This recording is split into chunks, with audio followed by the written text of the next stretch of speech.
এক মহিলা মারা গেল।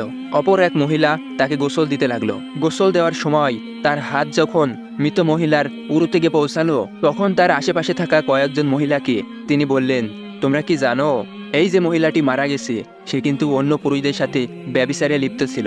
এই কথা বলার সঙ্গে সঙ্গে গোসল করা মহিলার হাত মৃত মহিলার উরুর সাথে অলৌকিকভাবে আটকে গেল।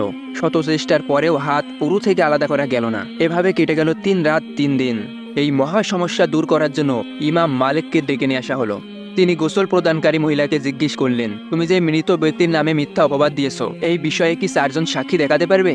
তিনি বললেন, না। ইমাম মালিক বললেন, এই কুরআনুল কারিমের বিধান অনুযায়ী মৃত ব্যক্তিকে মিথ্যা অপবাদ দেওয়ার কারণে এই গোসল প্রদানকারী মহিলাকে 80টি বেতের বাড়ি দেওয়া হোক, তাকে 80টি বেতের আঘাত করা হোক। এই কথা বলার সঙ্গে সঙ্গে মৃত মহিলার উরু থেকে তার হাত সরে গেল। আল্লাহ আমাদের সকলকে এভাবে মানুষের উপরে মিথ্যা অপবাদ দেওয়া থেকে হেফাজত করুক। আমিন।